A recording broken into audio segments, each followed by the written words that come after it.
For a few weeks now, I haven't been able to sleep very well. I wake up around 2:30. I stay in bed trying to fall back asleep. And maybe there's a point where I doze off, but it's very brief. It can be very frustrating too, because I like sleep and we all need to rest. Which seems kind of ironic during these times because there's so much time on our hands, on my hands, where I'd be able to sleep more, but I can't for some reason. So this morning I got up and started to browse on Instagram, and first of all, I love the things I see on Instagram and Facebook lately. It's almost as if the things I've believed for many years that other people are starting to believe in just as much as I am now. And it makes me smile because it's what I've known for some time. And now I see others starting to wake up and see it as well.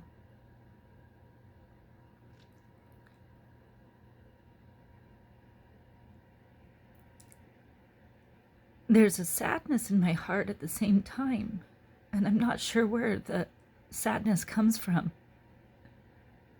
I don't know if it's from just my own personal feelings on everything that's happening in the world, or if it's other people's feelings I'm feeling, if it's missing my daughter and my grandson. I'm not sure. Maybe in part it's like an openness of my heart that is grateful in some weird fucking way that this is happening, because amazingly enough, the world slowed down. The whole freaking world slowed down, which is what we needed. We all needed that. And crazy enough, it's actually happening to everyone, not just me getting on Facebook and giving a 3-minute video about how we can be more mindful, or do yoga or meditate. We're all forced into slowing down. And then I see all these people. I see the news talk about being mindful, commercials about being mindful, and then celebrities. There's been some, of course, that always are mindful and always have been and always have talked about spiritual things. But now everybody's doing it, and it's completely incredible. And I am so grateful to see so much of it surrounded in my news feed. I don't know about yours, but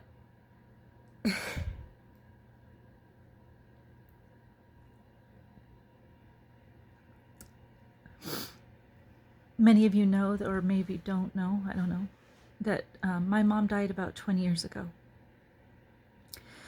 And she died of cancer when she was 54. And I really wished I had known her better. But we weren't on the same page like that, or I wasn't on her page. And that's probably my fault. But I wanted to be close to her. I just didn't know how. And she would just irritate me. But I think now, looking back, in part it was because I was closed down and she was closed down, and together we just couldn't open up to one another. It was like too many years of being that way. So anyway, one day I was sitting on a little stool across from her bed, and she was laying on her side, probably about 2 weeks before she passed away, maybe a month. And I said, let's write, I know you're going to think I'm crazy, but let's write goodbye letters. But that's the type of person I am. I want people to know how they meant to me, who they were to me. If I died, I would want people to know, so I just assumed my mom would too. So I don't know if she wanted to do it or she just did it for me, but she said, yeah, okay, and I think she wanted to do it for me. I think she wanted to do it for herself because she wrote several letters. So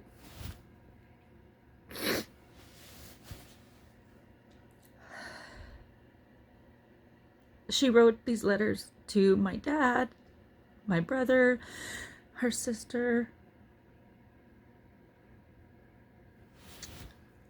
her friend that was also her caregiver, and then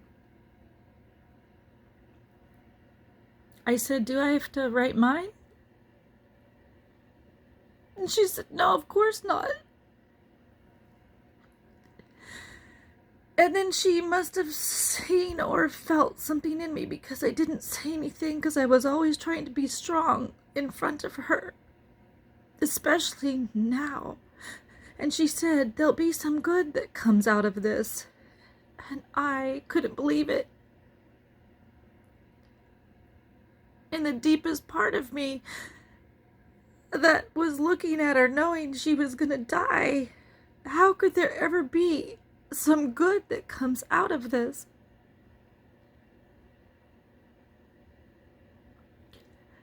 And so I tucked that thought away. But for some strange reason, I've always held on to those words. Because they had meaning. But I didn't know that, but some part of me, bigger than what I was at the time, knew to hold on to those words. So I told you that story because I wanted to say to you, if you're feeling anxious or scared, worried, confused, sad, unsure, not know what to do, not know how to act,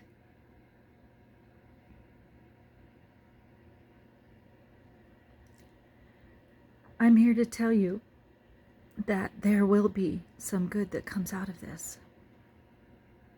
I know that in my heart, for sure. And I hope that you do too. I imagine that you're just saying, I know, Gina. I already know this. Because it's true. This is a time in our lives that will pass. It's a time in our lives to reflect. It's a time in our lives that we were forced to slow down. And there are so many things that I see on social media where people are doing that they haven't done in years because they've been forced to slow down. So I hope during this time period, this temporary time period where you have been forced to slow down, that you are taking the time to self-reflect, that there's a point in your day where you're able to get up Sit in quietness. Think about the things that you're grateful for. Then open your bedroom door and meet everyone else right where they are. This is a beautiful time for all of us, because during the time period where things are unsure out there in the world, and every day there's more bad news,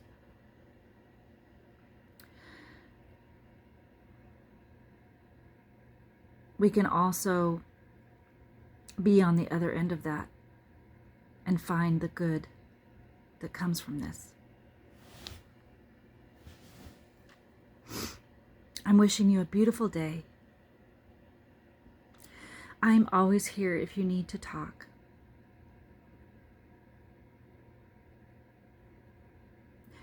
I'm always here to support you. I'm always here to hold your vision, hold your space until you can hold it for yourself.